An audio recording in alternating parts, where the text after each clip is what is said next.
Firstly, can colleagues confirm that the minutes are a true and accurate record of our discussions on that date? Yeah.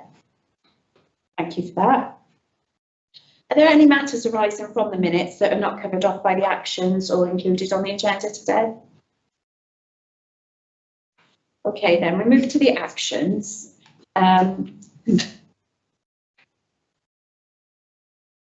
Is there anything anybody would like to add in relation to the actions before I comment on these? No. So, in terms of the actions then, we've had a few updates on this at the last minute.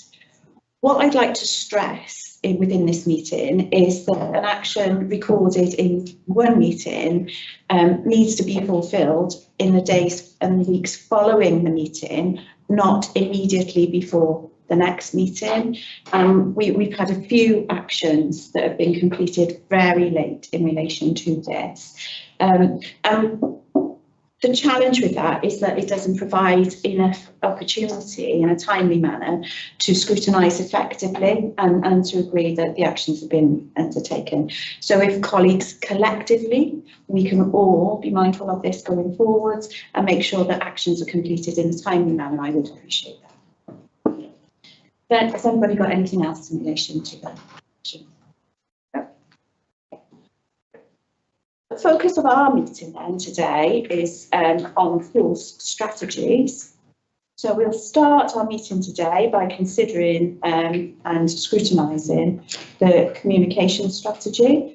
Over to you, Deputy Chief Constable, on this. If we just have 5 minutes to give us an overview of this, and then we'll move to questions. Yeah, okay, brilliant. Thank you, Commissioner. So if I start with the communication strategy, this strategy runs between 26 and 29. It's aligned to both yourself, your Police Crime and Justice Plan, and the Chief's Delivery Plan as well. It's a structured strategy which sets out the purpose and what the context and the challenges are for the first year, 25 to 26, what our audiences are, and what the aims and visions are, and what the strategy looks like and the set structure of that. I'll just pick up on a few points. I'll take that everybody has read the strategy, so I'll just pick up on a few points that I want to bring out.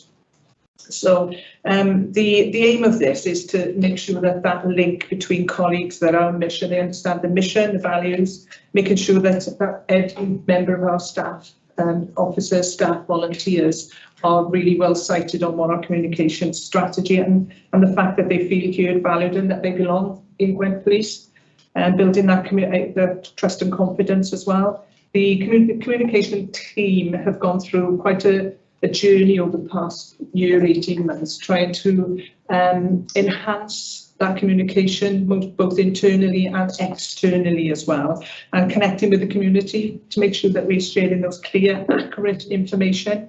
And there's a lot of challenges at the moment with media evolving. We've got the misinformation, malinformation, disinformation. So making sure that is understood by not only our staff as well, our communications team, but all our staff, but those messages that we are addressing those properly and efficiently and quickly with the public, because that can be a real drain on public confidence.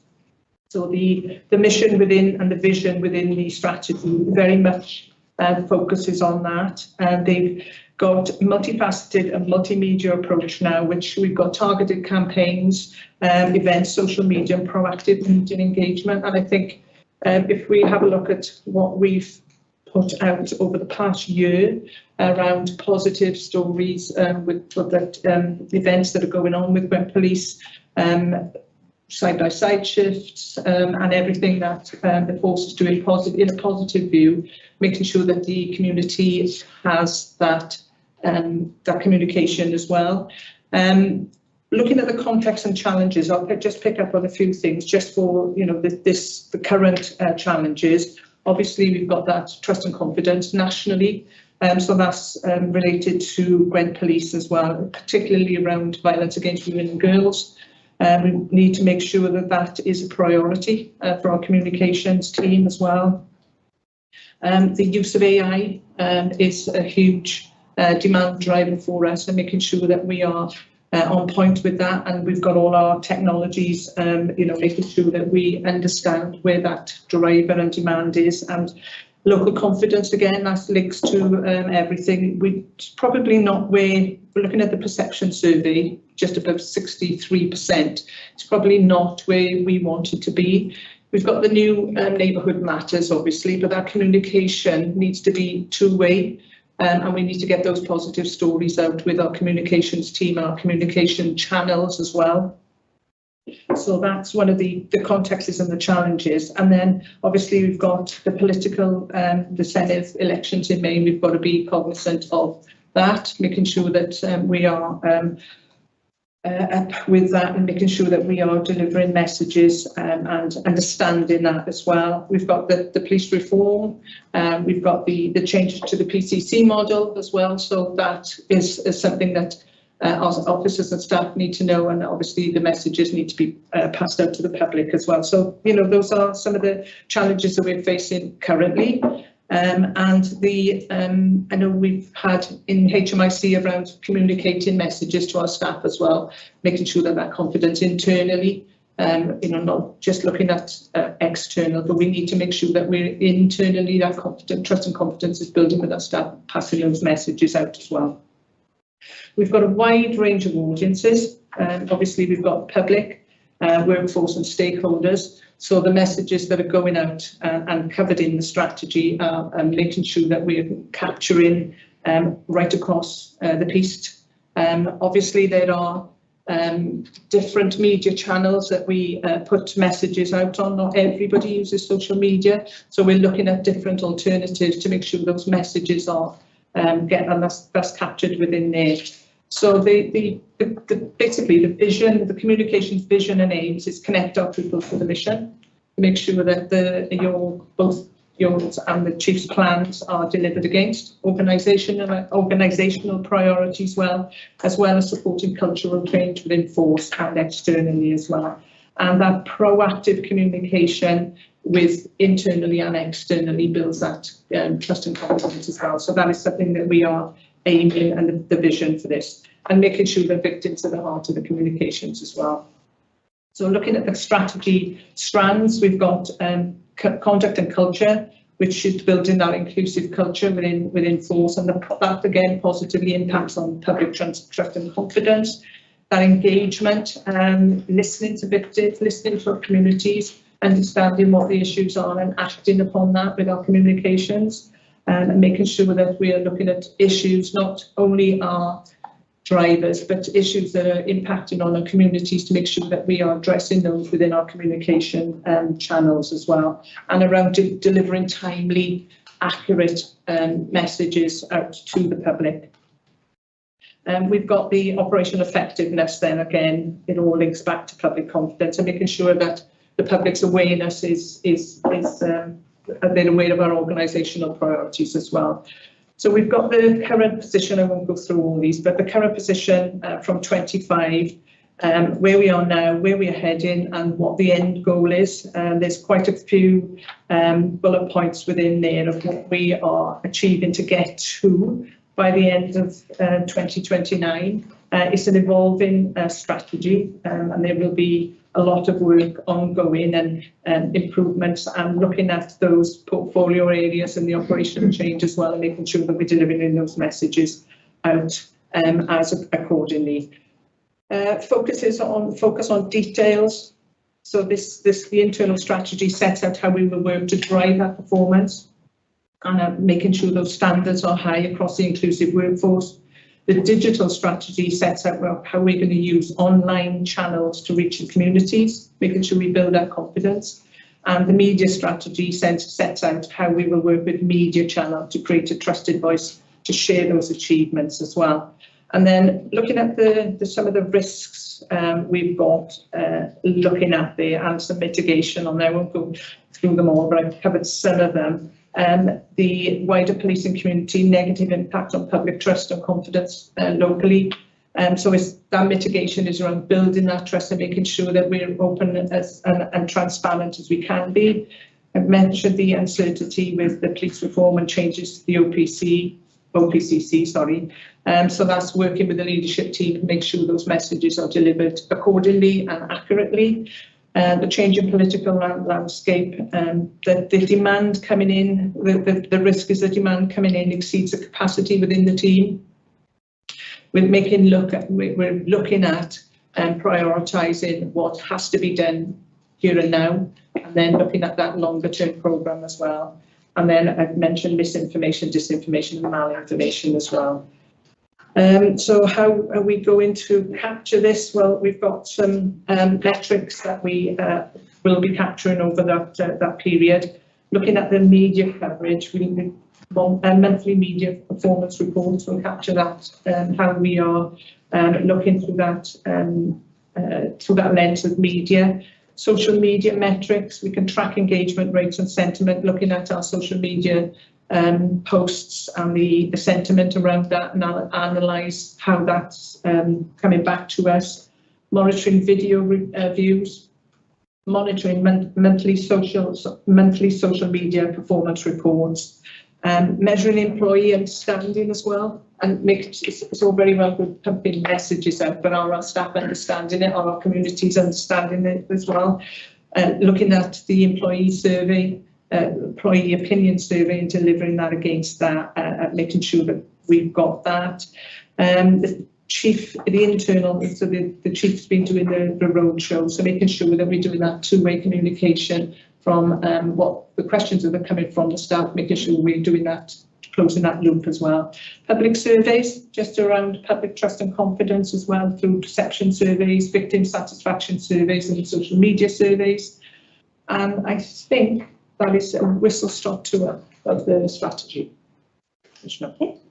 Thank you very much for that. Thank you. And I do think, in terms of the strategy, it's really positive to have those supporting strategies that underpin it. So that's particularly helpful in relation to this.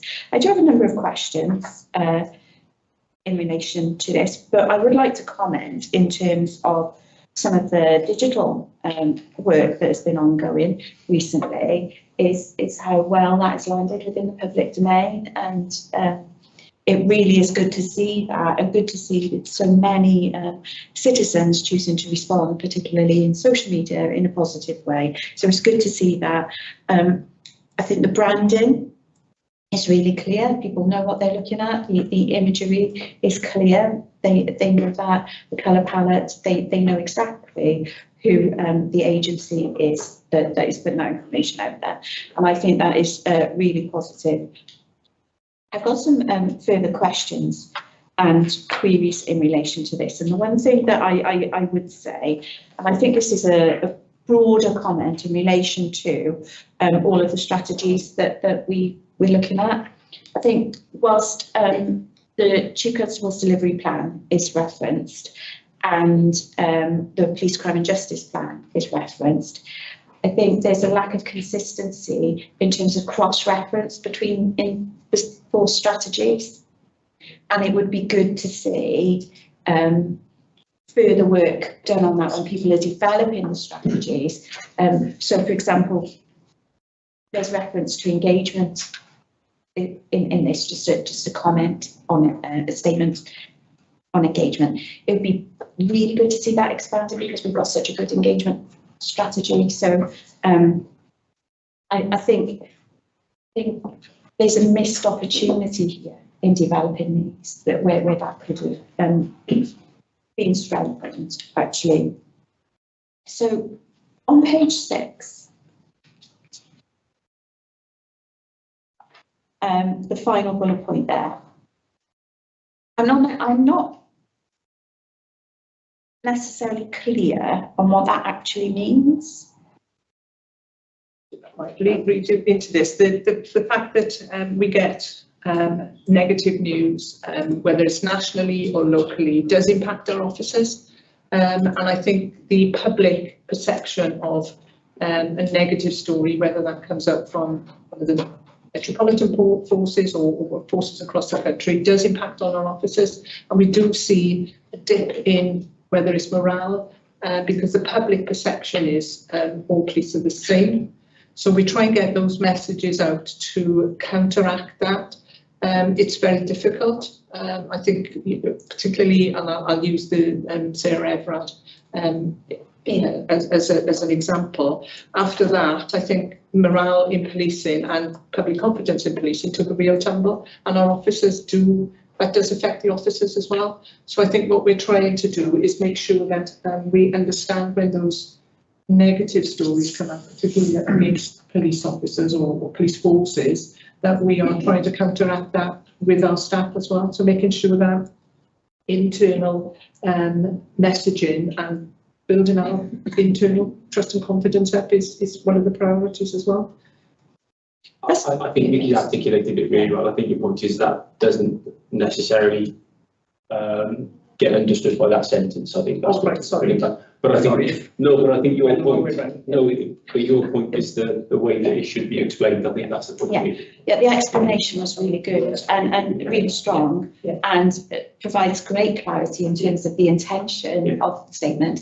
Maybe perhaps some consideration could be given to just reframing the sentence in order to more effectively demonstrate what you've so articulately. More accountable would be the impact that we know the panorama. Yes. And the way that we navigated that within Gwent, to be able to make sure that our internal staff and our external stakeholders and community will be sure we can amend that. The point being, it affects everybody, and it's really important that we think about the workforce. So thank you very much for that. In terms of the audiences,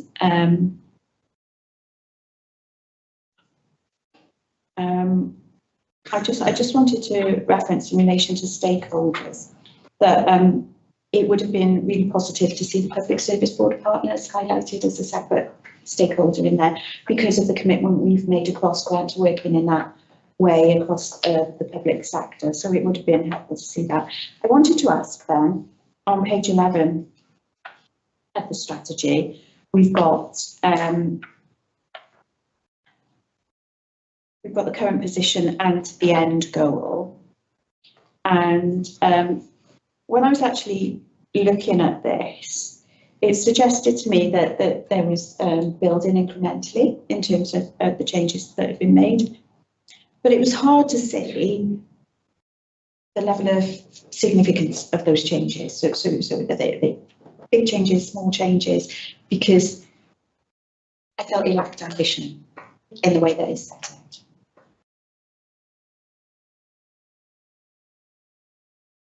No problem.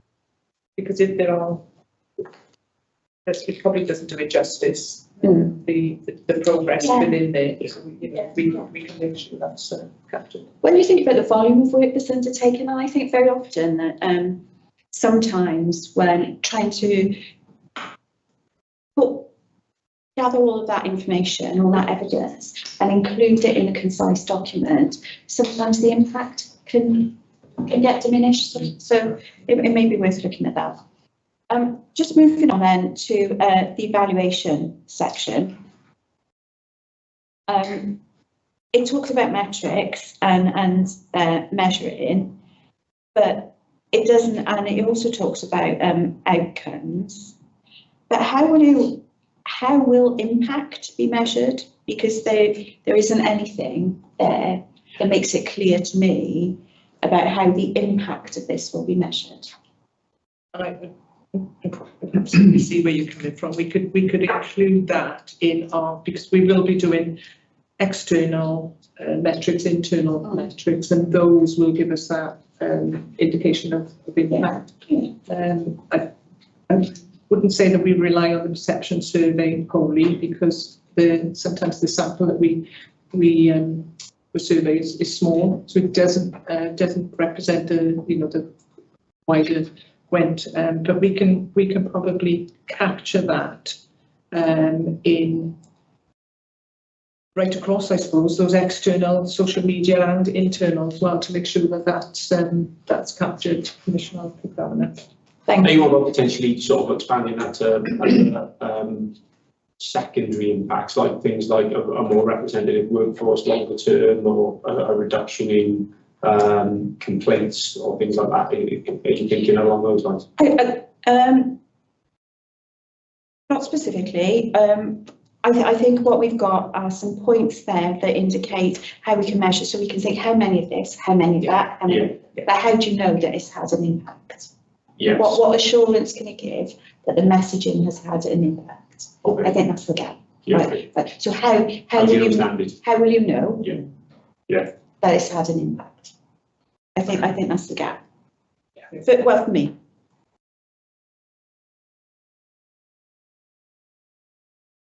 Just more broadly, when it comes to developing the strategy in the risks section, there is reference to the potential for demand to exceed capacity within the team, and it sets out how this will be mitigated in terms of the allocation of resources. But what we don't have is any indication of whether there's any additional costs incurred through this strategy, and whether that will need to be budgeted for. Just to reassure you at the moment, but not looking to 29 yet, but what we are doing within the communications team is restructuring because of the changes with demand, social media, it fluctuates. So what we're looking is to make sure that we are flexing to that demand as well. Some of the roles within the team are being reevaluated to see whether we are whether we've got enough staff on certain areas, digital media, etc., or external social media. So that's a review that's ongoing at the moment and continuing and will continue at the moment. We're not anticipating going, sorry, I will say this, not over budget at the moment, because we are doing that review and restructuring, but looking forward, what we can do is looking forward into the 29 to the end goal to see perhaps evaluate where there's likely to be some financial pressures. Thank you for that, and it's really good for me to hear, and I'm sure the public would welcome the intention to create greater agility within the team in order for the team to be able to respond really effectively to any changes in trends and communication patterns as well. So it's really positive to hear that. Thank you. Anybody else got? Oh, sorry, Mark. No, it was only just to add I suppose a little bit of AMP, but considering if we're on comms, Commission probably be remiss of us not to confirm in a public meeting that the DEP has recently run a very competitive process for the head of comms full-time department, and we've had a successful appointment due to start in the summer, which we report. Oh, thank you for confirming that, and no doubt the newly appointed head of comms will want to take their own view on the strategy as well. Thank you. Yeah, just very interested in your perspective around the balance between reactive communications and proactive communications, and I'm thinking in particular of the really successful partnerships that Gwent Police has developed with media outlets in terms of both rookie cops and crash detectives.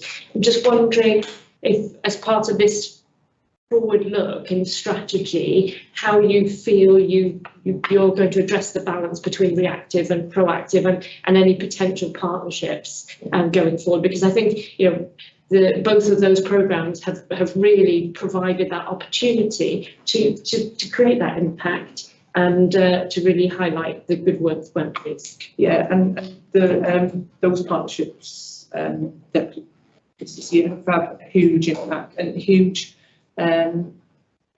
character building, I think, as well, and those relationship building as well between the media outlets, the BBC. We are constantly in conversation. We've got built up really good relationships with the producers, etc. So we are, I think we're in conversations around when there's opportunities that come up that we can these programmes take a long time to come to fruition. So it's usually following teams, etc., for a couple of years. But we've always got those relationships in our back pocket, and we're still in conversation with them now. So if any opportunities come up for Web Police that we can utilise our force to do those proactive, then we absolutely, they are on the agenda. You're right though, Deputy Commissioner, that those opportunities, as you say, are there to got good relationships.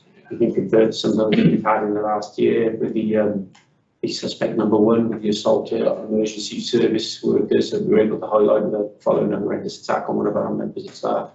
The Dangerous Dogs programme that we've done to highlight the issue as well. So those relationships are really positive, and we'll carry on looking at those opportunities to be proactively involved. Thank you. Anybody else got any questions on that? Okay, thanks very much for that.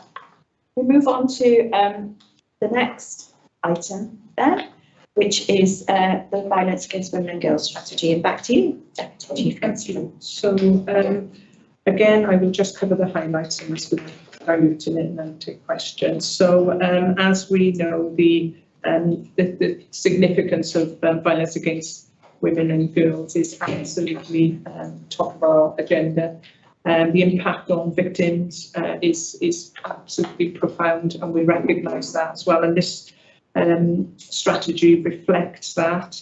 We know historically and nationally that these are underreported. What we are trying to do is encourage victims to have that safe space and understand that coming forward is absolutely something that we are trying to achieve. And again, with the vulnerable communities and minority communities as well, that's an underreported area. So we are looking at innovative ways to make sure that we get those messages across and integrate with those. So this strategy provides a clear victim-centred framework. Not only tackling VAUG locally, but making sure that we're linking into all the national expectations as well. We've got Welsh Government priorities within there as well, and obviously your and the Chief's delivery plans as well. And going towards that, improving trust and confidence as well in these areas. Looking at the strategy, we've got putting victims and survivors first, improving trust and confidence in policing, relentlessly pursuing perpetrators, preventing violence before it starts, so that preventative work. We do work on the 4 Ps with the strategy and delivering a whole system response, because a lot of the work that we do in this arena also involves working with our partners very closely as well. It is aligned to the huge amount of work that's ongoing with the Soteria programme, and that is expanding. I think we're probably ahead of the game at the moment with our dedicated rape team, and that building those rapport with our partners and victims as well within this is absolutely crucial. The VAUG, Violence Against Women and Girls, is now within the strategic policing requirement, which we've made reference to within this. So we've got that added strategic layer of government oversight there, and which makes it, this is parallel with investigations for terrorism and serious organised crime. So we take this absolutely with importance. The Angelini inquiry, which helps centre this victim-centred strategy, we've made reference to that within there and making sure that we're doing that national and local link within the strategy. We've got the vision and aims within there, the strategic objectives, and I'm not going to go through them, I'll just pick just a few of them out. It's making sure that we create a consistent, effective and trusted response to violence against women and girls across Gwent Police, creating a safe environment, build public trust and confidence by making sure that our force understands what our priorities are around violence against women and girls, making sure that we've got sufficiently trained staff to deal with this, because we are seeing an increase in demand in this area, and that's got a positive and a negative. It's positive because we think people are more willing to come forward, that building that rapport up with us. But obviously we've got the downside of it, that's putting more pressures on our staff. So we've looked at that. We've had a review. We know that this is an area that is increasing, and we're looking at within increasing our capacity and capability within Gwent Police, which is referred to in the strategy as well, and making sure that those victims are supported on a needs basis. Vulnerable individuals, these are horrific crimes that we're dealing with, so we're making sure that we've got the trained staff that can deal with the different demands from victims as well, making sure that we're working with our criminal justice partners as well, and that's touching in there. It's very, very difficult to make sure that we are doing the job at the front end, should we say, to make sure that journey is so we've covered that within there as well, and making sure that perpetrators are identified as well, and prosecuting and that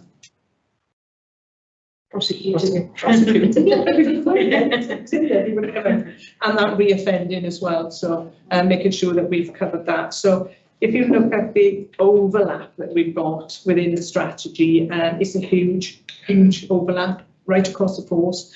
It doesn't. It's not specific to one area of the force, and I think that diagram in there shows how complicated and complex it is, and I think it's really good that we've got that in there, because some of those areas within the strategic policing requirement you wouldn't think would perhaps affect women and girls as well, violence against women and girls, but absolutely it does. Looking at serious and organised crime, the public disorder, cyber, you know, we've got online offending as well. So the links across our all of our areas, knife crime, safer streets, etc., are absolutely linked within this, and understanding that we need those you know, those extended knowledge and capacity across the force as well. We've got the victims care unit, which plays an absolutely crucial role. This is referenced within there, and given that, making sure that we are supporting the victims in line with the victims' wishes, etc. We've got the new strategic, well, it's not new, but newish, the strategic lead now for victim care unit. So that's superintendent, making sure that we are absolutely aligned with making sure that those values picked up as well. We've got the approach, and as I said, we follow the 4 Ps: protect, pursue, prevent and prepare, and tackling violence against women and girls is absolutely a priority for all staff across Gwent. And this, we've got the governance structure very robust within the force. And then we're looking at innovative ways of dealing with, we've got the new the strategies that we are aligned to, making sure that we've got those pillars and that we're not working in silos, of vulnerability and violence against women and girls, making sure that that's absolutely looked at right across the force. We've got, as I've said, we've got that governance and oversight now within force, and the national oversight as well. We've also got the NCVPP, it's the hardest initials in the world, and they are coordinating the police response to, and there's quite a big demand that comes up from that, and Soteria programme as well is expanding for forces, putting extra pressures on demand, but we're ahead of the curve on that. We've already looked at increasing our resources within the record investigation team, but also making sure that our staff outside of that team are suitably equipped, suitably trained to deal with these type of offences, violence against women and girls. We've got that scrutiny, and I think we've got the looking at risks. I don't think that there's any that we are foreseeing at the moment, other than the demand and the increase in demand within there. But we are, as I said, we are looking at that remote resource modelling and increasing that to meet demand.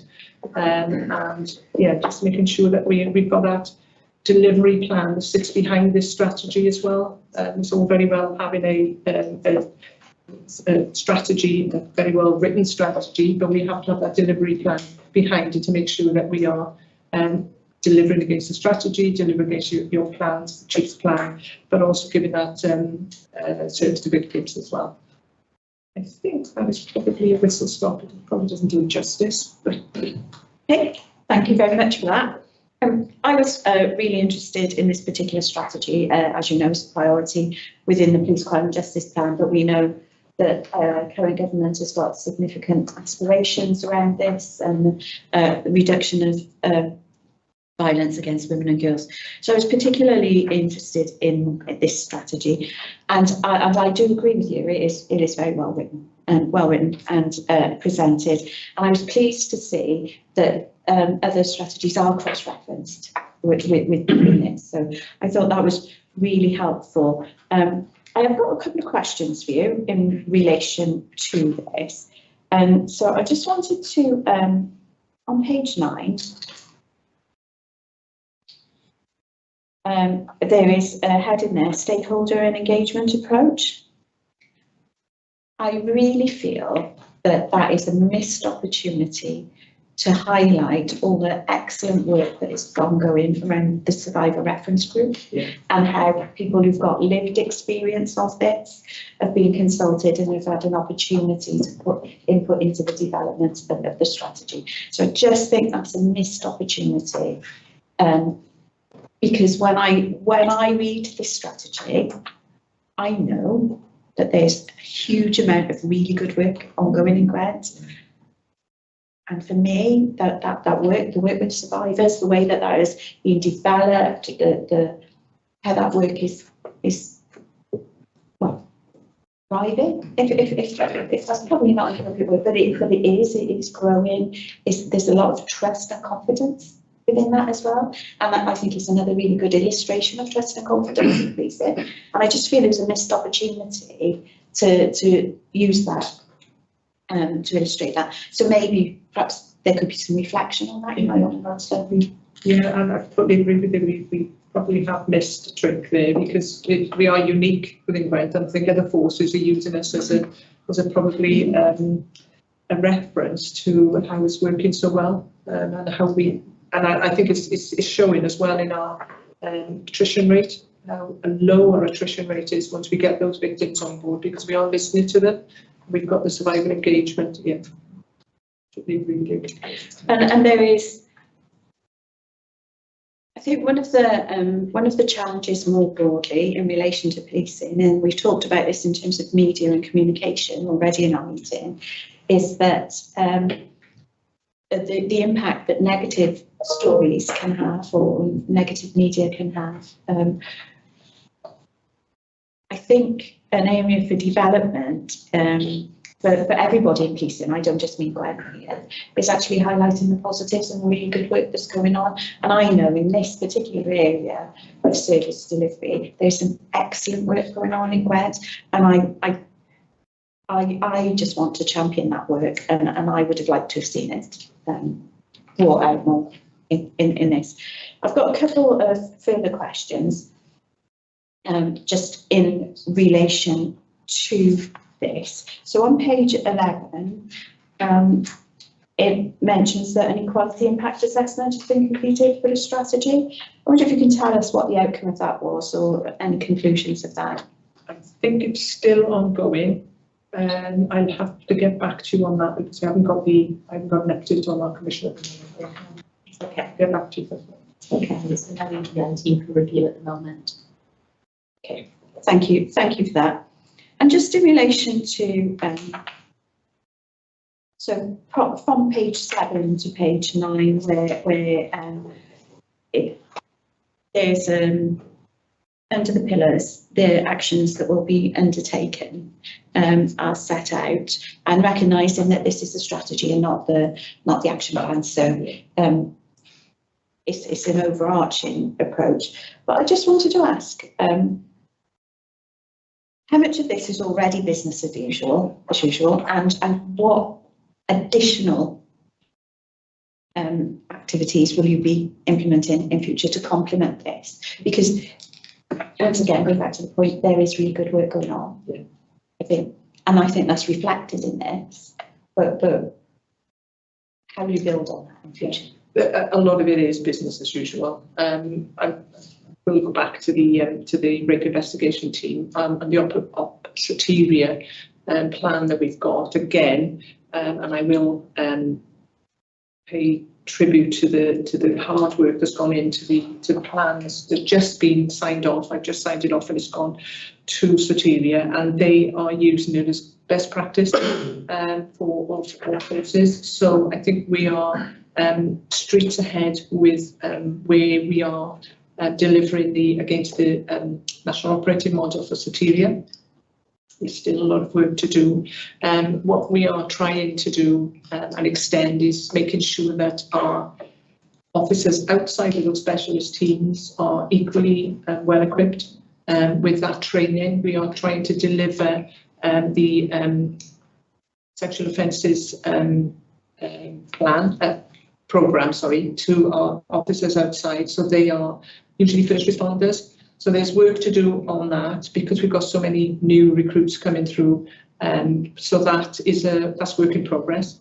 That's one of the big areas that we are trying to make sure that we've got that training program in place for the officers outside of looking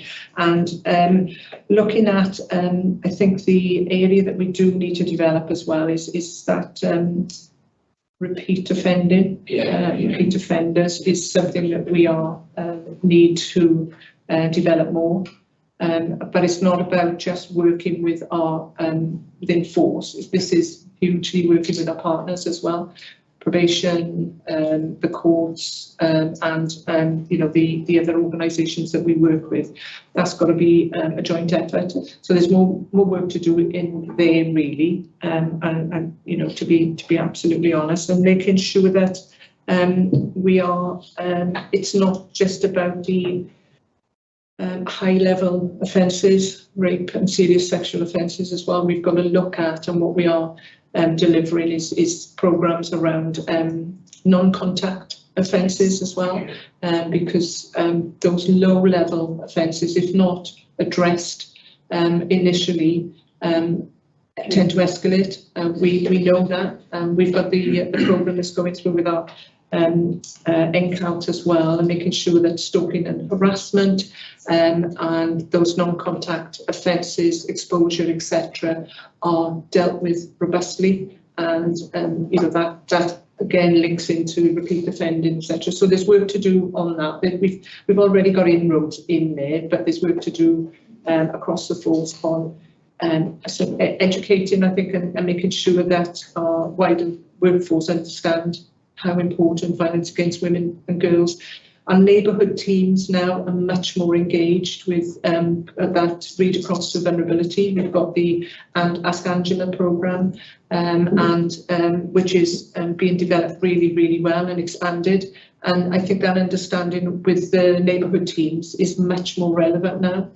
I think we were working in silos previously, and we're dealing with neighbourhood matters, but we've got that link across now. So it is promising. There's still work to do, but I think we are getting there, starting to get there.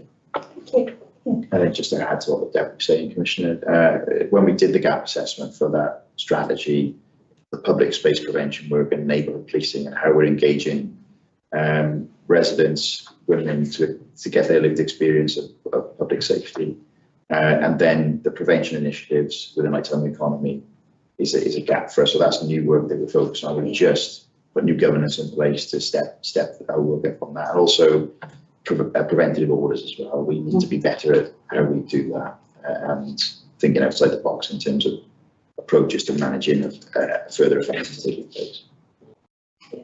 Thank you for that. And I just wanted to ask, so we've talked about the relationship with national bodies. Can you share with us any contact or connection you've had with any other external organisations, maybe specialists in relation to this, that have helped provide you with evidence and support you in developing your approaches to this? The team works very closely with New Pathways, but I think there's more work we could do with in that space, definitely. was thinking particularly around stalking. Yes.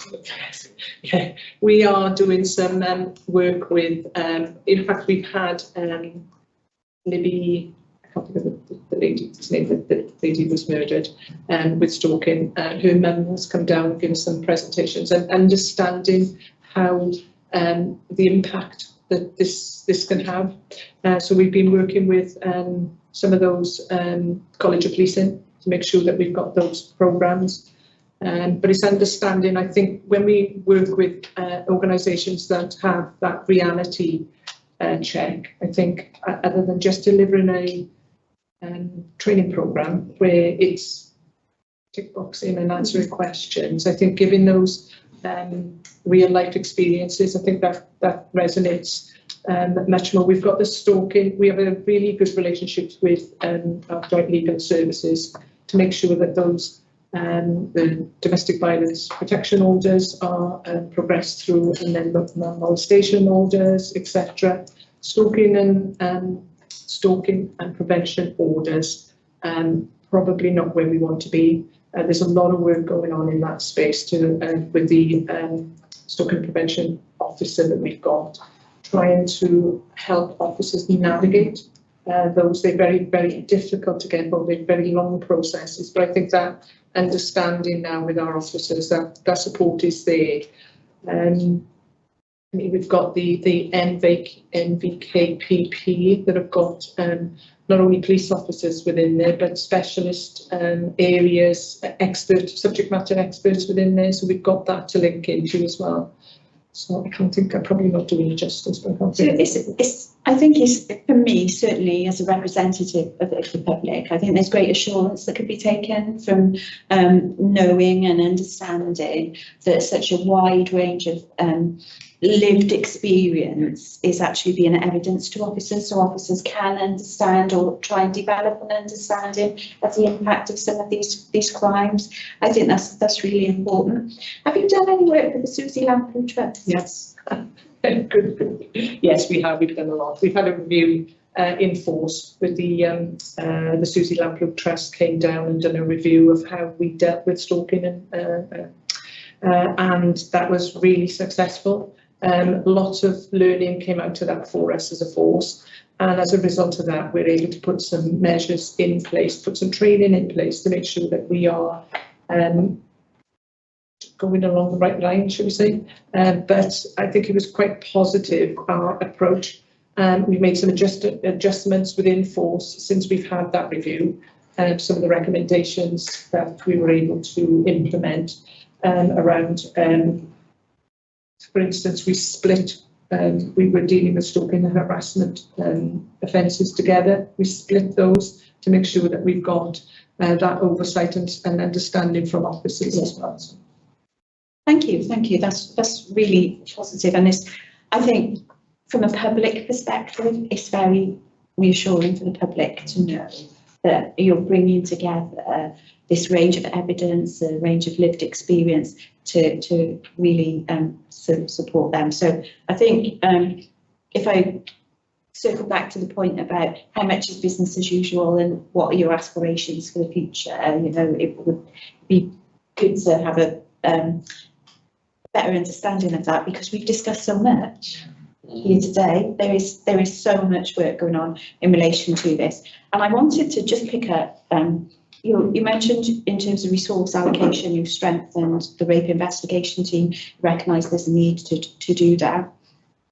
As trust and confidence grows, and my view is that it will, because of all of the work that's been undertaken in relation to this. There is a probability, isn't there, that we would see an increase in demand because people would have more confidence to come forward. So what measures have you got in place to continue to monitor this and monitor demand in terms of this particular area of service delivery, and how you might address any increases in demand in the future? Yeah, we've recently done demand modelling within the rape investigation team, because we know that coming in very shortly is an extension to the offences that will be going into the rape investigation team. So the national directive is that rape investigation teams will be a part of every force. we're on the front foot there, we've already got one. We know demand is already, with the offences they take in there, which is rape, are outstripping demand. We've done the demand model in there, and there's 14 additional resources going in there in a phased approach. But we do also know that as part of the changes that government are putting in, that other offences will be going into those rape investigation team, Section 1, Section 2, and sexual offences will be going in there, which are normally dealt with out on with the response teams out on division. So we will have to keep an eye on that demand modelling as those offences are taken into the teams, because I can anticipate there's going to be a lot more demand going in there. The 14 that will be going in there now are modelled on the current where we are currently. That's quite an increase within the team. So that's something we just have to keep a really close eye on as we progress and take those offences from division into the team, because I can see that that's going to be increased even more. And that again is really positive. In terms of my role and some of the questions that the public would ask me, one question that I'm asked very often by members of the public is really around conviction rates in relation to rape and sexual offences. And I know we've discussed it here before in relation to performance, but perhaps for the purposes of this meeting, you could just give us an outline about how there's a significant investment being made here. There's highly trained staff, very experienced officers dealing with this. Got a good retention rate in terms of working with victims, but it's not just about policing, as you've mentioned previously, in terms of the criminal justice system. So perhaps you can just, for the purposes of this being a public meeting, just outline how the wider criminal justice system can then impact, perhaps in a way we wouldn't want it to, on conviction rates. Yeah, and that is part of the difficult journey. And I think we see victims, a lot of the offences that we get reported are historic, very difficult, very complex, and our teams do a fantastic job to get them through the initial process, should we say. We get really good charge rates. We've got a solve rate of 10%, or just about 10% at the moment, which is top of the Welsh Forces. In fact, it's really quite high across the country. What we do see issues and frustrations with is when they get into the criminal justice system, the waits and the long delays that rape investigations are taking to come to fruition in court. It's very difficult to keep victims engaged through that process, because that's a long time. Sometimes they're taking 2 years to come to court. There's ongoing conversations with the courts, HMCTS, and there's regular meetings. I know they've got a really, really good relationship with local CPS, and we've got that quick turnaround for initial charges.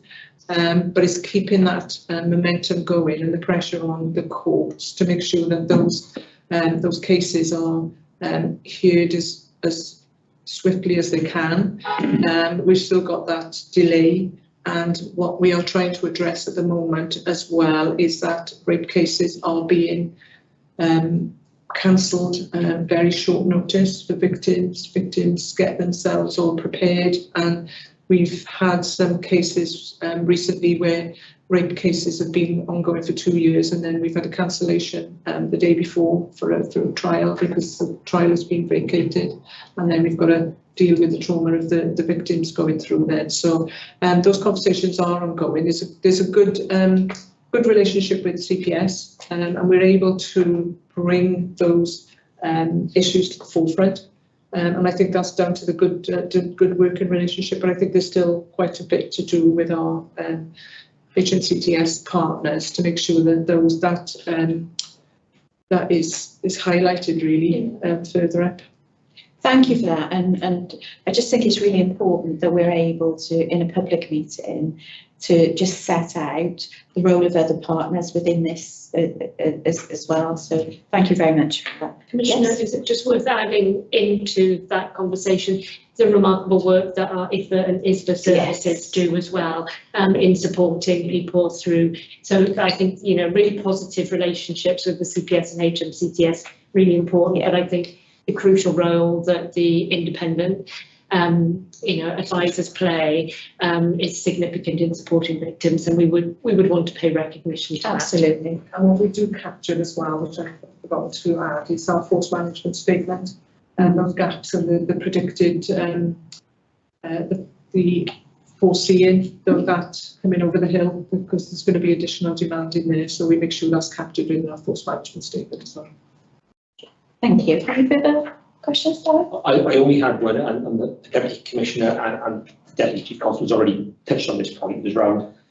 During the spring, we're going to be delivering or developing that force delivery plan for it and the cost of time, etc. And it's just a plea really we talk about rather than building that in a silo within the forces, engaging with partners, and the plea is to build it along with our commissioning team, because that significant investment, our office and in that partnership space is already made into that VAL world.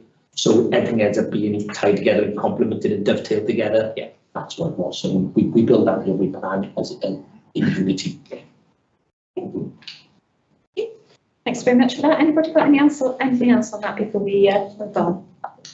I just have one observation, just on what you've outlined there about the courts. It seems like quite a big risk, and I suppose the strategy says there are no kind of risks held. So I just wondered whether that should be something that maybe should be included in there.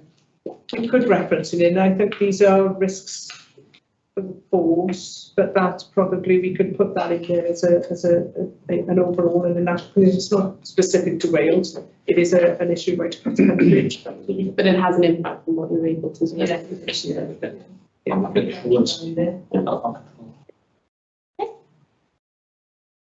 Right. Thank you, everyone, and thank you for the really good discussion on that particular item. Should we move on to the learning and development strategy? Yep, so I'll just go through it again as quickly as I can without diluting anything. So I'll go through the learning and development, the vision and strategic objectives for this is making sure that when police deliver consistently excellent policing services, setting a benchmark for professionalism and community engagement, and making sure that public trust and confidence is linked in with that. Again, the vision is directly linked to both yourselves and the Chief Constable's delivery plan, the organisational priorities and performance, risk management, and looking at both local and national standards with this. So the mission is empowering colleagues to deliver exceptional services to Gwent communities. If we've got well-trained and officers, then we're able to respond better to the public. We've got targeted training that enhances our operational skills, and understanding that cultural competence as well. It's not all about the actually learning the skill for a certain area. It's making sure that culture is weaved through their cultural competence as well, and that allows our officers to respond effectively and confidently as well. Strengthen investigative capability and victim care. This is something that is a journey that we're on. It's investigative quality and capability is something that we've got a huge focus on at the moment. There's a drive, this is right across the force, to make sure that we've got that highest quality of service to victims, making sure the timeliness, but also that the high standards that our officers are dealing with investigations, and making sure that we look for that outcome in cases as well. So making sure that learning and development are integral to that start of the journey for the investigative. Building our communication and problem solving skills, again with neighbourhood, making sure our officers have got those skills, those communication skills, fostering that trust as well. So looking at the progress, we've got clear performance measures within there and an established performance framework which we rely on to make sure that we are hitting the targets, making sure that all our officers, our capability and our capacity is there. Leadership and culture, strategic context. Leadership and culture is something that there's a huge focus on. Student officers started from the start of the journey. Student officers are rigorously assessed, through their journey and their probation. And I think we're much more aligned now to making sure that if we have got a problem earlier on, that we deal with it earlier on as well, and it's picked up within our learning and development and with our leadership as well. Leadership training is really high on the agenda. We've got that delivered across all levels of our leadership. Leadership Academy, from my words out today, focusing on culture and making sure that we are aligned to the Code of Ethics. We've got the Police Leadership Programme, right through from sergeants right up to senior level as well. And again, prioritising equality, diversity and inclusion. I think this is one area that we still need to make inroads in. We've got the new Chief Inspector now that's overseeing the work that's ongoing with EDI, and I think that's really relevant to front roles, understanding what EDI means to us. We can give you all the skills and tools, etc., but that is something that underpins everything that we do, making sure that we are, we do deal with EDI absolutely. We align with national standards. So that's the leadership and culture strand underpins everything that L&D deliver. We've got the National Talent Development Strategy that was launched last year by the College of Policing, and is really integral to our leadership within Gwent Police as well. And making sure that we invest in our talent as well and recognise our staff and making sure that development is ongoing as well. Looking at we're doing the National Neighbourhood Policing Programme with one of the few forces, I think, that's really taken that on in some, really grip on that. We've got the MPP1, which is the start of the journey, and then the package goes up to 3, I think. 4, sorry, up to 4. So this looks at that community engagement, problem solving, antisocial behaviour, making sure that our officers are, again, neighbourhood equipped to deal with community issues, and making sure that they are using our partnership working as well. We've got the PIP1 Supervisors Programme in place, so that gives us an absolutely robust understanding of the investigative supervisor as well, to making sure that our supervisors have the tools and the skills to deal with not only the investigative side of it, but managing staff as well, which is absolutely crucial. Dealing with that victims and suspects, etc., to make sure that they've got those tools. So what benefits are that for Gwent? Well, we've got enhanced leadership. Is something that we are working on, and we know within our HMIC that's something that we are really striving to make better within Gwent Police, and we've made great inroads into that. Building community trust, professional development for our staff, absolutely crucial, and making sure that we're adaptable as well and flex within the learning department, which is covered within this strategy, to make sure that we meet new training requirements. We've got the new TASER, we've got new public protection courses and requirements coming in now from government, from MPCC. So we've got to make sure that we've got that flex within the learning and development, which is captured within the strategy as well. And also what we need to add in there is around the flex to adjust our training needs to operational needs as well, to make sure that if we've got, for instance, coming up in a few years, we've got some significant events, and we need to make sure that our training programs are able to adapt and flex to work around those as well. Again, looking back at the BAUG, making sure that we are responding to the police race action plan, that our staff understand it. Soteria, Angiolini and Casey, violence against women and girls, are absolutely crucial. Making sure that we've got those principles embedded with our staff, the training is on point. And again, developing those programs as we need to, as new legislation comes in, etc., to make sure that we are up to speed with making sure that delivery. Again, stakeholder engagement approach with the EDI team. We've involved our IAG, independent advisory groups within the making sure that shaping those the direction and the strategy as well, making sure that involvement is absolutely crucial in giving us that consultation from a different perspective, from our stakeholders perspective as well. So looking at the governance and oversight, there's a demand, capacity and compliance insights from governance forums. We've got a training needs evaluation meeting, which looks at training that's required right across the force.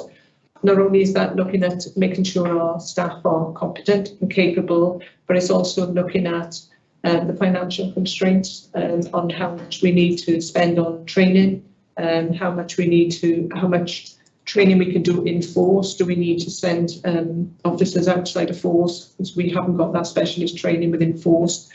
What I'm pleased to say is we are able to do quite a lot of our own training now. We train the trainer and we can deliver those courses within force. But there's also a budget scrutiny panel as well, looking at the financial aspects of the L&D world. Looking at that workforce sustainability as well. Looking ahead to make sure that we've got no predicted gaps in some of the specialist areas. We've got a really good grip on that now, so we're making sure that sustainability is, we've got the forecasting within L&D, so we know if people are retiring, moving to different departments, then we need to maybe increase the training of those individuals within there. So that's covered within the strategy. So looking at performance and expected outcomes, then again, I'd just say we focus on equipping all personnel, and that goes right across not just our police officers, but our specials, our police staff as well, making sure that training is up to speed, the decision making, risk management and vulnerability identification is part of those training programs as well. Crime training we deliver within house.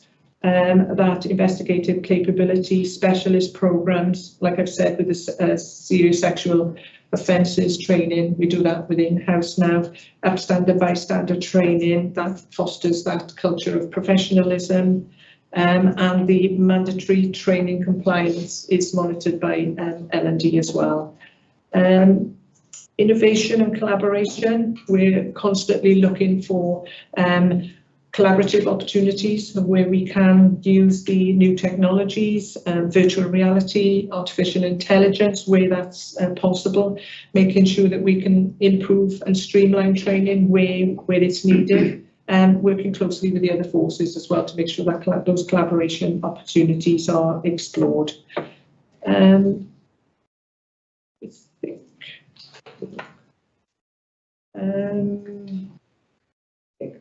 Probably covers it. Yeah, we just adjust it because it is a big, there's a lot of attachments and documents where the training programs are attached. Commissioner, I have to take questions on that. Well, thank you very much for that. And I have to say that it's really positive to hear you mention this in relation to the wider workforce as well, and particularly our volunteers too. So really positive to hear that. You mentioned the budget scrutiny panel. I was quite interested in that, and interested in page 19 of the strategy, which references resources and financial considerations. And it actually says there that financial implications, including capital and revenue requirements for evolving training estates and specialist facilities, will be assessed and managed to maximise capacity and reduce reliance on external providers. You've touched on reducing reliance on external providers, but my query really is that I'm interested in drilling down into a little bit more detail in terms of the connection between the aspirations in the learning and development strategy and existing provisions being made within the capital strategy. Okay, so I think what we I'm probably not answering your question, but historically we've relied on sending a lot of our officers out on external courses, which is a real financial drain. What we're able to do now is train the trainers, bring those in, and we have been able to do some income generation as well by introducing other forces. It doesn't happen quite so much now, but bringing other forces in to make some of that income generation as well, to make sure that our financial outlay, should we say, isn't as bad as it used to be. But looking at that, I think looking across the estate as well to make sure that we've got the facilities across the estate to make sure that our, for instance, our PPST, our taser training, to make sure that we're not incurring huge financial costs by having to rent. And I think that is something that we need to look at to make sure that we've got the estate within the Gwent area to make sure that we've got those locations for our training, those sort of specialist training as well. I think it does in the sense that you've illustrated really well the revenue savings that you make in by bringing training in-house, supporting people internally to develop their specialist knowledge so they can share that knowledge and develop others. I think that's really positive in terms of the revenue savings that can be made through taking that approach. I am interested in the capital provision because that is significant, has an impact on revenue finance because of potential borrowing going forwards as well. So I'm really interested in that. What I was actually thinking of is some of the examples of how collaboration with other police forces, so if you think about the significant investment that's being made, capital investment in the Joint Firearms Unit, what an outstanding training facility that will be, not just here in Wales, but across the whole of England and Wales. That Triforce collaboration, that investment in that will really deliver excellent training, and sometimes I think for the citizens that we serve, it's good for them to have the assurance that the investments that we make will actually help deliver officers who ultimately will keep them safer in their communities. So I think in terms of that capital investment, we know we've collectively committed to that capital investment around that. It's going to make a huge difference.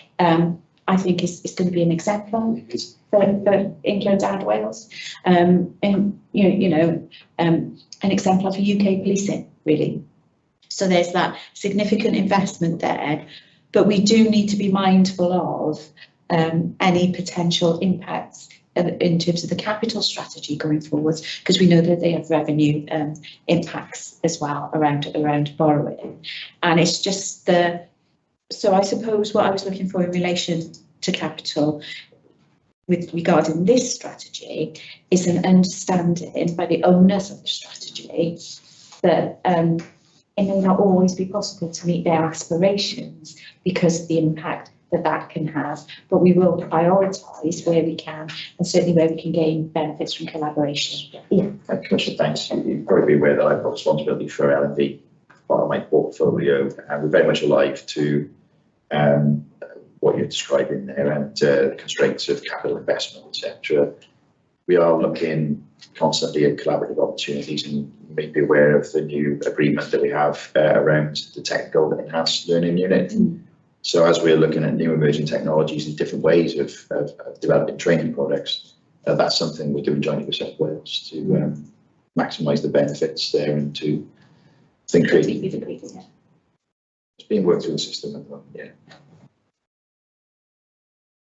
Thank you. That's really helpful, and I think for the citizens that we serve, it's good for them to see really good, solid examples of collaboration across forces as well. So thank you for that. Anybody else got any questions in relation to this?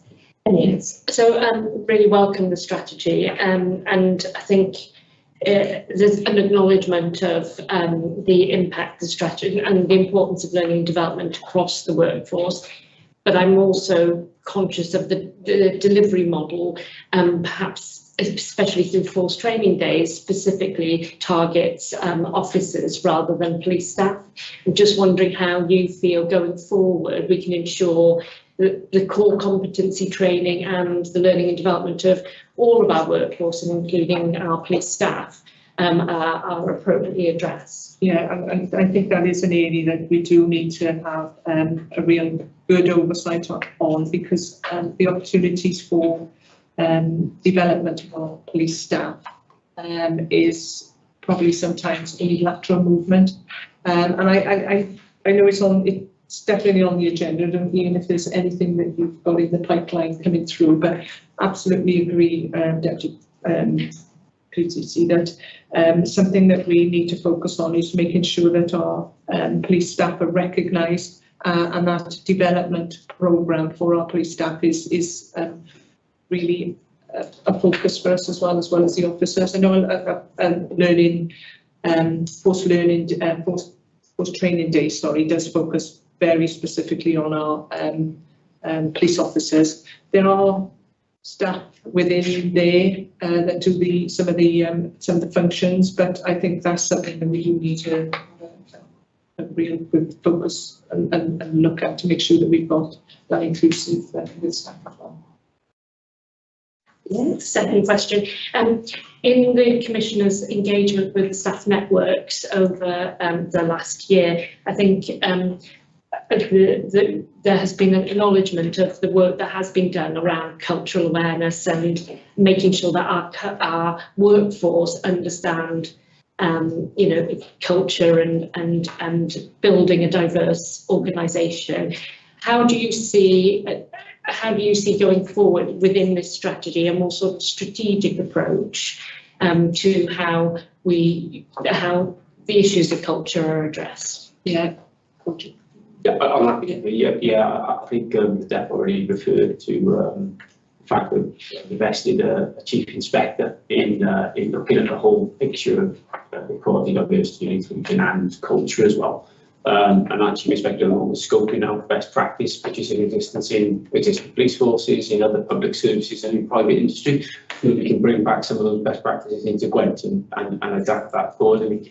Now, some of that will relate to training, and making sure that cultural thread is threaded through all of our training. Now, my aspirational point is that culture is not something that we do bespoke training on. It is actually included in all training, but in a similar vein, so that the culture is not a bespoke part of a comms piece or an operational order. It's threaded throughout it. But I get that I'm talking further down the line when we've got that contentness that we've actually got a workforce that totally lives and breathes that in everything that it does. But that's what we're invested in. It's a strong drive for that. The ACC's in the room here from an organisational perspective, who's the cultural strategic lead from a chief exec perspective. We've got the strategy, which is in line with the college's drive as well, and the culture board obviously revisits that as well on a regular basis, and we're doing that with some of the enhanced training that we're doing as a quite unique position within force, whereby we're one of the only 3 forces in the country to be working with the Coventry Police on the Leading Inclusive Teams programme, and one of the only forces, well, the only force in the UK who are doing some bespoke work with a university supplier on running a Hydra exercise, which is dedicated totally to culture, which the aspiration is that all of our members of staff, officers, PCSOs and members of staff will go through eventually. And I know we had a group yesterday, Nick, didn't we? 30 who went through yesterday, and I've had feedback from the University of South Wales how well that was received, and the conversations that generated from them as well. So obviously there's the learning that comes from that peers go back and speak to each other about as well. So I think it's a programme that is very much evolving, very much invested in, and is one of the 3 priorities that I've been driving this at the current road shows that I'm running out across the force, about being one of our focuses of attention for the force, but everyone in the role. Thank you. Anybody else? Darren? Only one observation occurred to me when I read the strategy was we're an employer of choice. We want to attract the best candidates. I think perhaps having a representation of the current investment in financial inclusion put into training within the strategy could be a useful tool. So when people are looking and reading what the L&D, we are true to our word. We are an employer of choice. We care about our people and the well-being, the development of them. And perhaps in financial terms that could be articulated, because we've talked about it. As an accountant in the room, I just look at pound signs. I think it's a really, really important narrative. Yeah. Okay. Thank you. Anybody else? No. Let's move on then to the next item on our agenda, which is the engagement strategy. I'm going to give the deputy a breather, if that's okay. Commissioner, thank you. You'll be aware that the Chief Constable's delivery plan sets out a very clear mission: build trust and confidence. And one of the key strands to that is good and effective engagement. By engagement, what we mean is listening and responding. This strategy then sets out our strategic aims and objectives in 3 areas. The first being engagement with our workforce. The second being how we engage, listen and respond to our communities. The third is how we engage with victims and how we listen and respond to what matters to them and provide the best possible service. So in pulling together this engagement strategy, which is a 3-year strategy to support the Chief's delivery plan, we did a very honest assessment of our strengths and our weaknesses, importantly. So we're very alive to that. We did a lot of work. The Chief has already mentioned his road shows, but I know on a personal level, leading this work, I spoke to every neighbourhood officer in the force to understand things from their perspective. And we've got a lot of feedback from our workforce in terms of the employee opinion survey. And we've already mentioned the victim reference group and the feedback that we get from victims. So we did an honest assessment, and we're clear on where our gaps are. So what I'll do is take us through each of those strands briefly, talk about what our aims and key objectives are, and I'll bring to life some of the work that we're already doing to make sure the strategy is delivered. That's okay. So in terms of engagement with the workforce, our aim here is to make sure that every member of Gwent Police has a clear sense of purpose when they come to work, that they understand the Chief's delivery plan and our mission, and the things that we all need to do together as one team to deliver on that plan. And we want everybody in the organisation, our aim is to make sure everybody understands how their work contributes to the bigger mission of the force, and to be able to describe that. So we want them to feel equipped and enabled to the job, and we want them to feel empowered to flag out barriers and know that something can be done about those barriers to make people's jobs a little bit easier so they can serve the public better. That's the aim of the workforce element of the strategy, and we're bringing that to life through a number of initiatives. So the Chief Constable's road shows, backed up by Force Communications and a senior leadership initiative called the Side by Side Initiative, which ensures that our leaders in the force are out on the working with operational teams and seeing things with their own eyes rather than just reading reports on and updates in meetings. And that's really important to understand the realities of day-to-day policing. And that helps us to deliver constant messaging around our mission, how we're all working together, and to bring the operating model together into a cohesive functioning model for Gwent Police and for the public. The employee opinion survey was one of our strengths. We've realised that we need to do more. to demonstrate that we're capturing the feedback and that we are responding. So there's been work in the force this year to make sure that we've got a clear plan in response to employee opinion survey. We've also got a project up and running to look at our personal development reviews, our annual reviews, and how regular supervisory one-to-ones feed into that process so that people get meaningful annual appraisals about their job and how well they're doing and the support they need. Now, this year, I'm pleased to report that 93% of PDRs were completed on time. Now, it's not just about the numbers, it's about the quality as well. So through the project, we are looking at how well we're doing that and the force's future requirements in terms of systems to make those conversations meaningful and productive, and how it all ties into our national talent development strategy so that we can grow up for the future and reward and recognise those that do a great job. And you've mentioned staff networks as well, so it's important that our staff networks, staff associations are engaged wherever possible in force, ensure that that member voices are heard and that we're factoring that into all of our planning. So those are just some of the highlights in terms of the work that we're doing to make sure that our workforce is mobilised, equipped, enabled and empowered to help us deliver our mission. In terms of community engagement, this is a weakness for us. We've got neighbourhood teams who are really committed to what they're doing. We've given due regard to the Neighbourhood Guarantee and the Safer Streets mission, the PCC's Crime Justice Plan, our plan, and we recognise that we need to do better in terms of listening and responding to what residents are telling us, their lived experience. So we have embarked on an initiative called Neighbourhood Matters. You'll see in the strategy there's a lot of commitments in there about how we will listen and respond, and what we recognise, there are two main things. Number one, our neighbourhood teams were quite often pulled into response policing demands.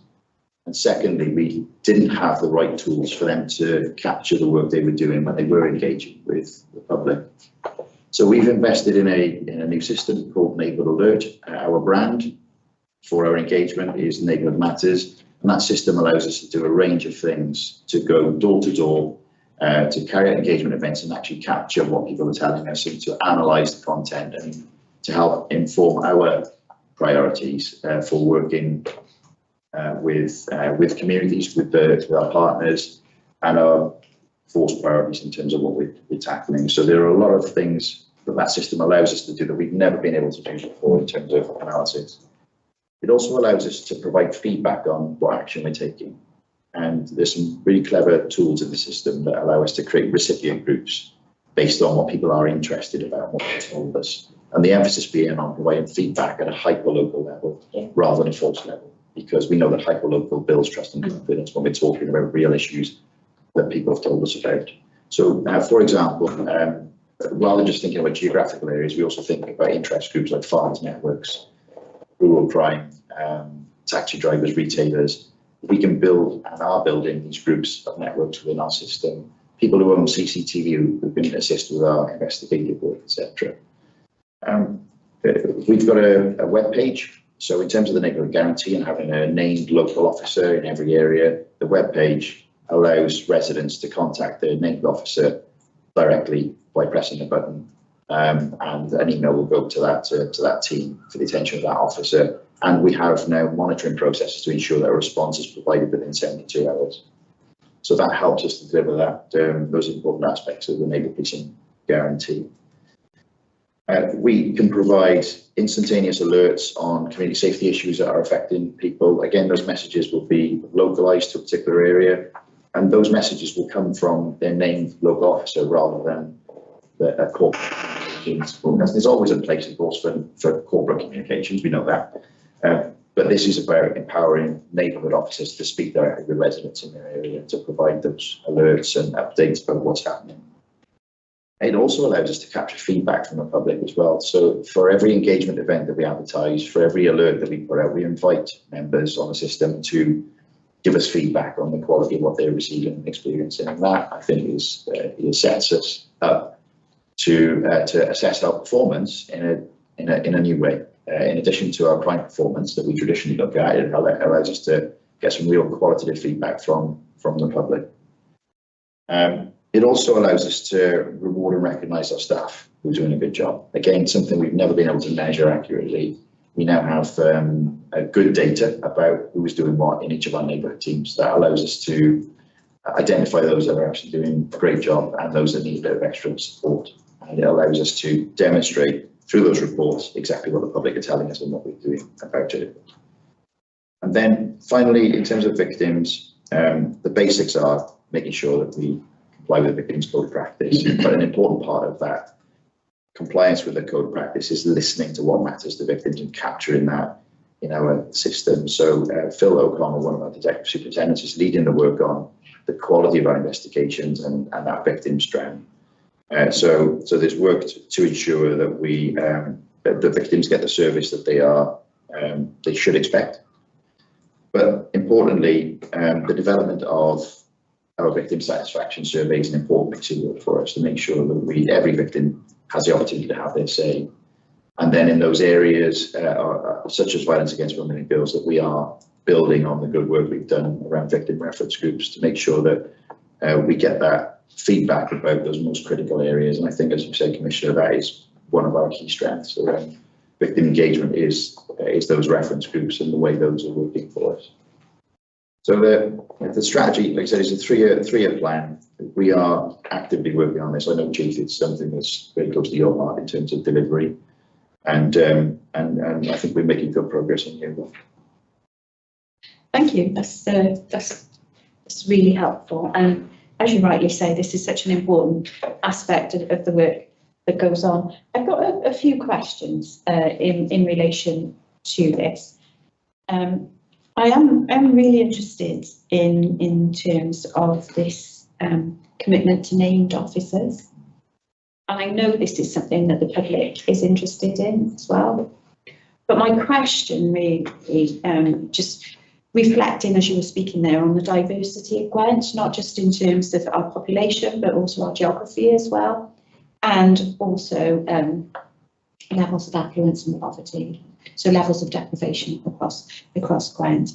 And you've outlined really clearly the structures that are in place in order for our citizens to engage, but they're the citizens who've got access to the internet and are digitally literate, because they're two different things, yes, aren't they? You know, and so we know that levels of digital literacy may not be high in some areas in Gwent, and we also know that in some areas that some of our citizens may not have access to this. Tied into that, we are very diverse, as you know, and you know this as well as anyone because of the years you've served in some of these areas. We've got a number of areas where English is not a first language, yes, as well. Sure. So how do you mitigate the potential for disengagement from those people who can't access this in those ways? How do you mitigate that? Thank you, Commissioner. It's a good question that I didn't cover in my update, but we're really focused on making sure we can reach into every aspect of our community life, and particularly those groups who may not be heard that often. So in recognising the language barriers, this system can automatically translate any of our messages into over 100 different languages. And there is data in the system where I can tell you exactly what membership we've got across several hundred categories of ethnicity. So it allows us to produce reports to make sure that when we're planning our engagement, there are tools in the system to help us identify where the gaps are in membership, and then to focus our attention in those areas where we're likely to get members involved in the work that we're doing. So it gets us away from the traditional approach, which is we're engaged through social media, where you get a certain demographic, as you say, who are digitally literate or have access to digital means.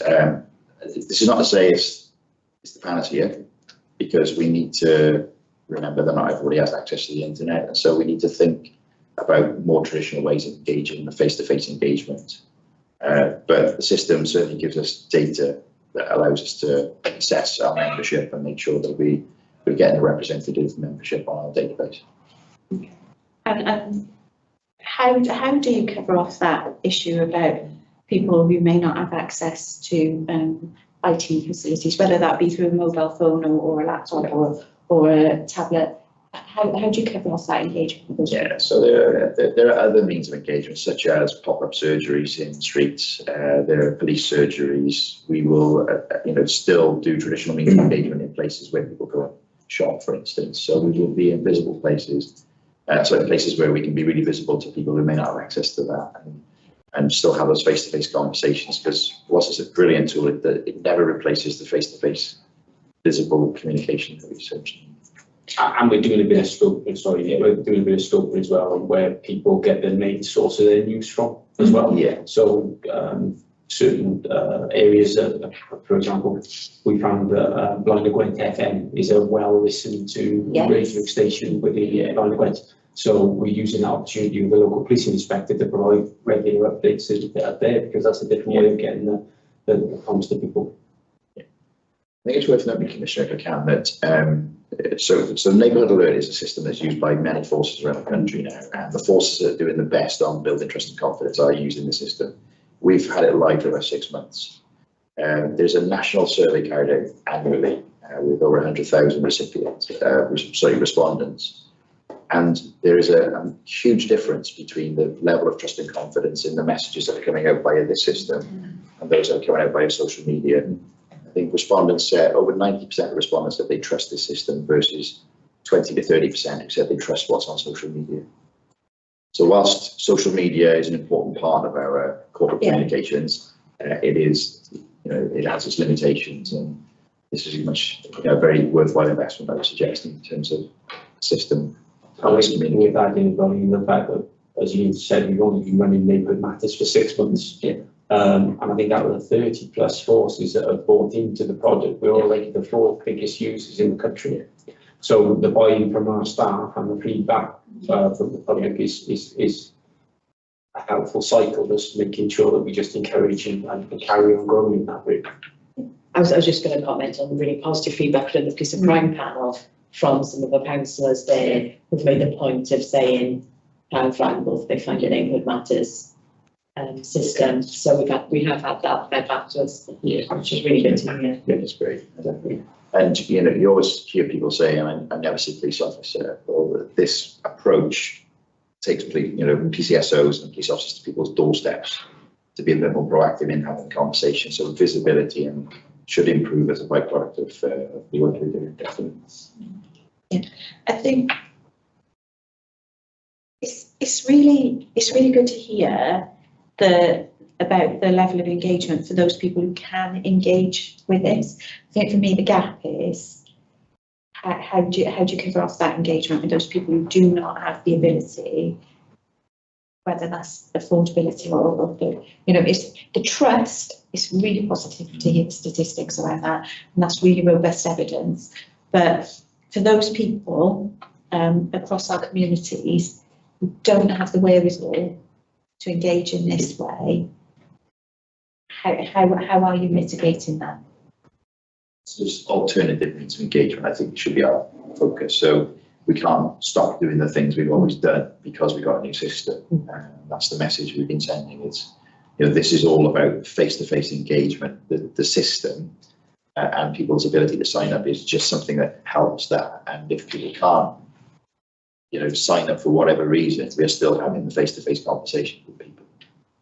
It's one tool in an armory, I think, of communication. I think if we go along the lines of, if we compare that to how we get our messaging across to our own internal workforce, we would love to put something on the force intranet and everybody tap into it, but not everybody uses it as frequently as others. Yeah. So we've just got to be quite flexible in our mindset in relation to how we communicate, and just use lots of different methods, really, like emails and forums and focus groups, and obviously the intranet. And in a similar vein, with our communities, we've just got to understand and respect that people use different ways of getting their news and their updates. So we've got to provide them all, really.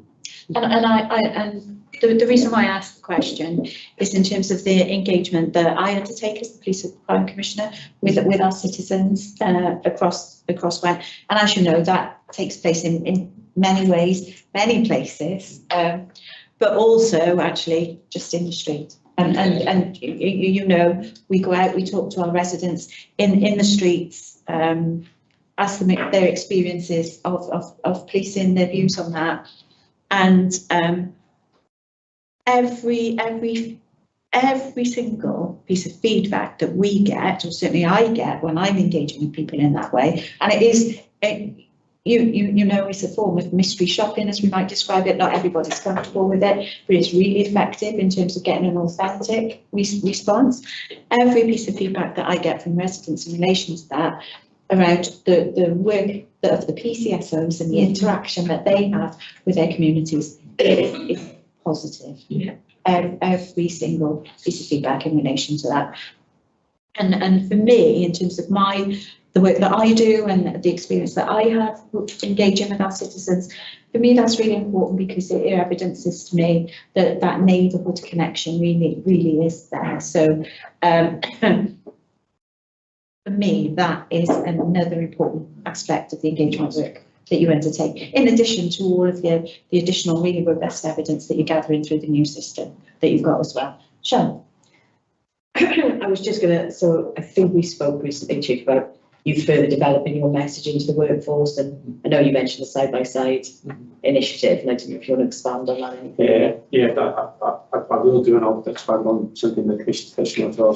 So we recently, well, not recently, over a number of months now, both myself and Ian chaired the Leadership Insights meeting, and the purpose of that was for initially had a number of objectives. One of them was for the staff to be able to voice some of their physical, some of their viewpoints and opinions on things that were being done well and things that could be done better.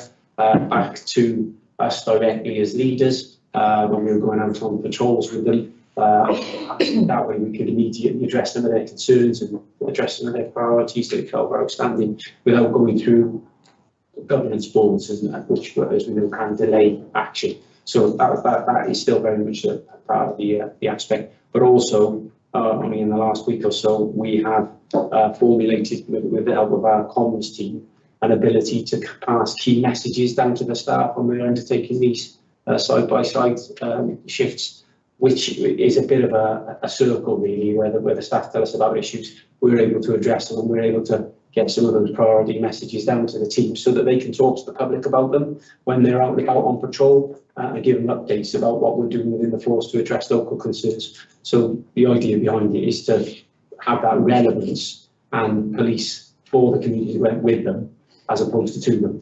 And I think that initiative really assists us in relation to that. In relation to the point you picked up, Commissioner, about the neighbourhood point, I think it's probably the time to sort of reinforce the fact that the change in our operating model was exactly to undertake this.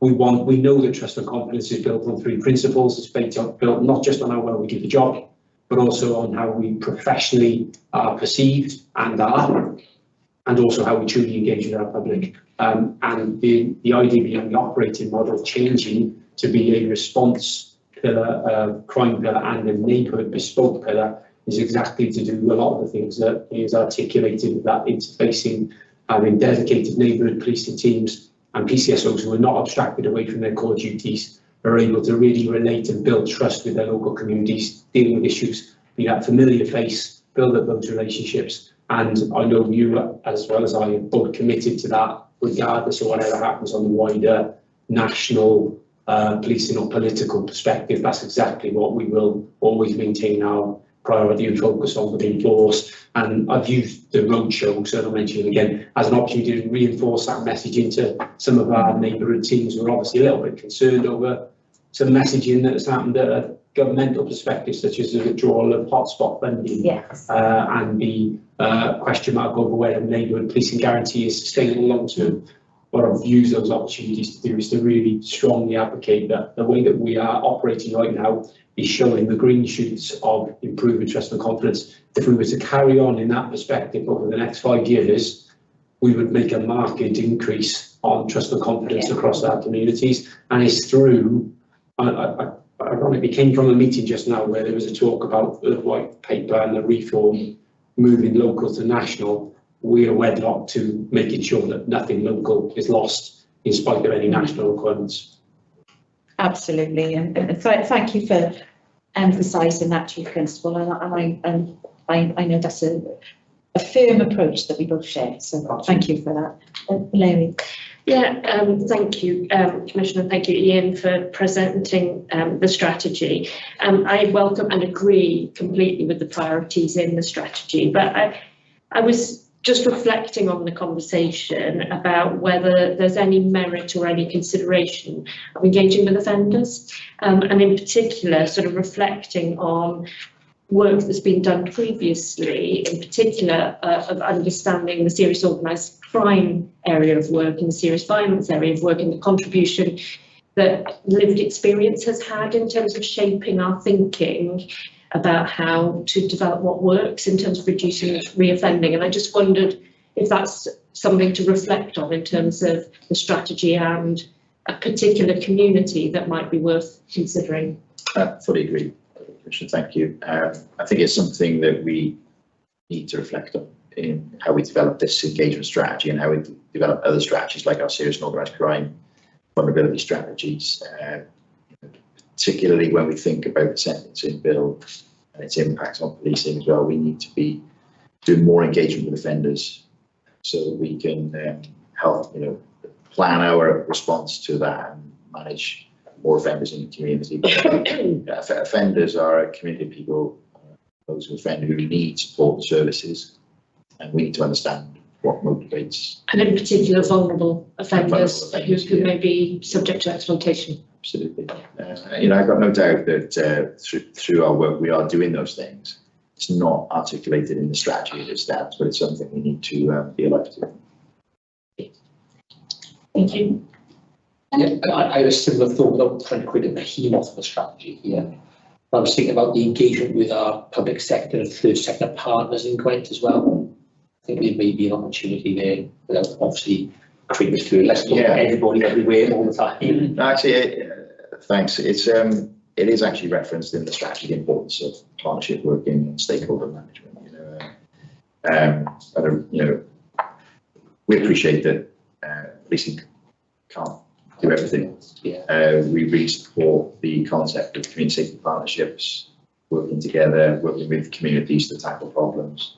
So it's very much part of that. And so we're very much engaged in that work. But also our stakeholders from community groups as well. So when something important, critical happens, I think we've got a track record of the chief directly getting involved in that engagement work. We had an experience this week where there was a Facebook post, whatever it said was Argus, which attracted a lot of toxic hate commentary. Chief was directly involved in the response to that and making sure that as a force we took action. And we've got a meeting being organised with those community members affected to listen to their experiences of that and to explain what we're doing. Excellent. I was hoping it would be within that community pillar. So, yeah. Yes, absolutely. Thank you. Anybody else got any questions on the engagement strategy? Okay. Thank you very much for the discussion on that and the contributions in relation to that. Just moving on then, the next item is the Gwent Futures 2025-2040 strategic report. I was wondering when I was looking at this, Karen, would you like an opportunity to bring it back maybe in 6 months' time? And I'll tell you why. Because a huge amount of work has been undertaken in developing it, but we're going through such an amount of change at the moment that, and I mean, I can see that it mentions reforming policing governance, but we've got the Leadership Commission ongoing at the moment. We've also got Lord Hogan House review as well. And I just wonder whether you'd like an opportunity with the team to perhaps bring it back in about 6 months when they've reported and perhaps yes, there's an opportunity to. I can absolutely do that. That's one of my starting sentences on delivering this to you today is it was done at a point in time before my paper was released and all the recent news was released. My hope is that this paper and what is contained will help inform some of the picture, at least locally, on what the policing structures will look like in delivery terms. So yeah, and we know over the next 6 to 9 months that more information will come out. It is a totally different paper than those that you've been listening to today, isn't it? In delivery over the next 9 months and takes us much further than that. And for something the Chief asked us to have a look at. probably 12 months ago. Yeah, I think what happened was, to be honest, I was quite impressed by the approach that the Northern Bevan Health Board had taken in relation to looking at way beyond what their Yes, normal strategy yes. would be. And I spoke to Karen about maybe we could mirror that and in line with some of the work that I'd seen previously that the College of Policing had done about potential scenarios rolling out in 30 years time, whether we could look at something a bit longer term about what some of the opportunities as well as threats were for Gwent Police, so that we could get ourselves lined up for them. So to be fair to Karen, I'm grateful for the work that she did undertake in relation to this, and I think it's sort of opened up a number of things which were things we need to consider. Yeah. But as Karen's quite rightly stated, and you referred to, that was a moment in time whereby lots happened since then, and it continues to happen. So I think there would be merit in what you just asked for, because we will hopefully have a bit of clarity on some of the points that are currently unknown. Discussion. It's absolutely not wasted. So we're using the document already in our force management statements, because the underlying pattern that you can see coming through in the research is not going to change whatever structure policing looks like to be able to deal with that effect. So we're using the evidence that we've got there, and also hoping to do a bit of a future say at a future Team Gwent, and more of a sort of conversational piece around what futures might look like. We've got working with Charlotte in corporate comms that might be an interesting topic to take forward. I think that will be interesting. Yeah, and one of the forums that we're about to relaunch with a bit of emphasis, my chief of staff, Sean, online, is going to be starting the Navigator Forum, which is for members of staff within the 5-year service, to hear their voice on things that they are important and what they think, and I'm speaking on behalf of their peers as well. I think they'll be a useful group to involve in this, because many of them will obviously be working in 2004 to the Gwent Police in their mid-service. So, you know, something to be included as well. I thought when I was reading it, I was thinking about obviously some of the political change that we're going through, but also, you know, very recently the investment that's been made in the College of Policing around AI. So I don't think it'll be long before there's some sort of governance work on AI as well, because there's a massive gap there as well, isn't there? So if there's an opportunity for you to kind of consider that and include that and maybe come back, I think that would be great if you're happy with that. It was something that we were looking to refresh every 12 months or so anyway, so absolutely. Excellent, let's do that then. Thank you. So at this point, we're going to conclude our formal business in terms of the public meeting.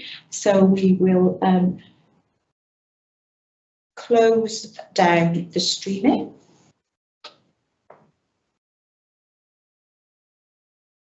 Leave that on. Yeah, Scott just needs to.